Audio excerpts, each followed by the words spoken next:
तो आज हम एक ऐसे शब्द को समझने की कोशिश करेंगे जिसे हम सब जानते तो हैं लेकिन शायद पूरी तरह से नहीं समझते। वो शब्द है मेडिसिन। तो चलिए पता लगाते हैं कि असल में ये मेडिसिन है क्या। अच्छा, मेडिसिन शब्द सुनते ही सबसे पहले दिमाग में क्या आता है? शायद कोई डॉक्टर, सफ़ेद कोट, दवा की गोलियां, अस्पताल, कुछ ऐसा ही है ना? हम में से ज़्यादातर लोगों के लिए मेडिसिन की तस्वीर बस यही होती है। पर ये तस्वीर ना पूरी नहीं है, ये अधूरी है। असल में मेडिसिन अकेले नहीं है, ये तो स्वास्थ्य से जुड़े कई डिसिप्लिन्स के एक बहुत बड़े और आपस में जुड़े हुए परिवार का हिस्सा है। जैसे कि community medicine, public health, preventive medicine, social and preventive medicine. अब ये सब नाम सुनने में तो अलग-अलग लगते हैं ना, लेकिन सच तो ये है कि ये सब एक ही बड़े सिस्टम का हिस्सा हैं। इनके जो कोर कंसेप्ट्स हैं, वो एक दूसरे से काफ़ी मिलते-जुलते हैं। और मजे की बात यह है कि इन शब्दों को अक्सर एक दूसरे की जगह इस्तेमाल किया जाता है। अब ये कोई कंफ्यूजन नहीं है, नहीं, बल्कि ये एक इशारा है, एक सुराग है कि स्वास्थ्य का मतलब हमारी सोच से कहीं ज्यादा बड़ा है, कहीं ज्यादा गहरा है। तो चलिए इस गुत्थी को सुलझाने के लिए एक एक्सपर्ट की दी हुई परिभाषा को देखते हैं। इससे हमें मेडिसिन का असली मकसद और इसकी पूरी तस्वीर साफ-साफ समझ में आ जाएगी। इस फील्ड के एक बहुत बड़े जानकार थे, हेनरी सिगरिस्ट। उन्होंने मेडिसिन को कैसे डिफाइन किया?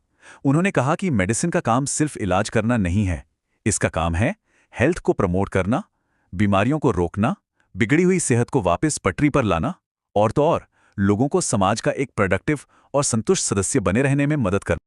तो इस बड़ी सी परिभाषा को ना 4 आसान हिस्सों में तोड़कर देखते हैं। पहला, हेल्थ को प्रमोट करना, मतलब अच्छा खाने पीने के लिए जागरूक करना। दूसरा, बीमारी को रोकना, जैसे वैक्सीनेशन। तीसरा, सेहत को वापस ठीक करना, मतलब बीमार पड़ने पर इलाज करना। और चौथा, लोगों का पुनर्वास करना, जैसे किसी एक्सीडेंट के बाद फिजियोथेरेपी देकर उन्हें वापस नॉर्मल लाइफ में लाना। देखिए, अब ये कितना सिंपल लग रहा है। और अब आता है सबसे इंटरेस्टिंग पार्ट। ये जो 4 काम हमने अभी देखे ना, इन्हें हम मेडिसिन के 2 मेन कंपोनेंट्स में बांट सकते हैं। बस 2 हिस्से, जो मिलके मेडिसिन की पूरी कहानी कहते हैं। तो पहला हिस्सा वो है जिसके बारे में हम शायद सबसे कम सोचते हैं। ये है प्रोमोटिव और प्रिवेंटिव, मतलब मेडिसिन का वो प्रोएक्टिव साइड जो बीमारी होने से पहले काम करता है। इसका पूरा फोकस इस बात पर होता है कि सेहत को कैसे बेहतर बनाया जाए और बीमारियों को आने से कैसे रोका जाए। सोचकर देखिए, स्कूलों में हेल्थ एजुकेशन देना या साफ पानी मुहैया कराना, इसी को हम प्रिवेंटिव या कम्युनिटी मेडिसिन कहते हैं। और अब आता है दूसरा हिस्सा। ये वो है जिससे हम सब अच्छी तरह वाकिफ हैं। ये है रेस्टोरेटिव और रिहैबिलिटेटिव, यानी मेडिसिन का रिएक्टिव साइड जो बीमारी होने के बाद हरकत में आता है। इसका सारा ध्यान मरीज के इलाज और उसे वापस ठीक करने पर होता है, जैसे किसी इन्फेक्शन के लिए एंटीबायोटिक देना या सर्जरी के बाद मरीज की देखभाल करना। इसे ही क्यूरेटिव मेडिसिन कहते हैं। तो यहां पर हम इन दोनों पहलुओं को आमने सामने देख सकते हैं, बिल्कुल साफ। एक तरफ है प्रोमोटिव और प्रिवेंटिव, जिसका लक्ष्य है लोगों को स्वस्थ रखना, ये है प्रिवेंटिव मेडिसिन। और दूसरी तरफ है रेस्टोरेटिव और रिहैबिलिटेटिव, जिसका लक्ष्य है बीमार लोगों को स्वस्थ बनाना, ये है क्यूरेटिव मेडिसिन।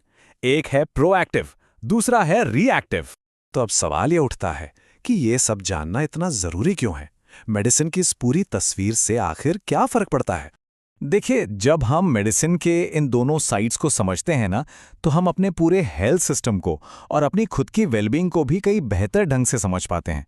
मतलब ये कि असली मेडिसिन सिर्फ बीमारियों का इलाज नहीं है, नहीं, बल्कि ये प्रोएक्टिव तरीके से अच्छी सेहत को बनाना और उसे लगातार बनाए रखना भी है। और ये सारी बातचीत हमें एक बहुत जरूरी सवाल पर लाकर छोड़ देती है। आज के दौर में हमें मेडिसिन के किस पहलू पर ज्यादा ध्यान देने की जरूरत है? बीमारियों को होने से रोकने पर या फिर बीमार हो जाने के बाद उनका इलाज करने पर? ये एक ऐसी बात है जिस पर हम सबको सोचना चाहिए।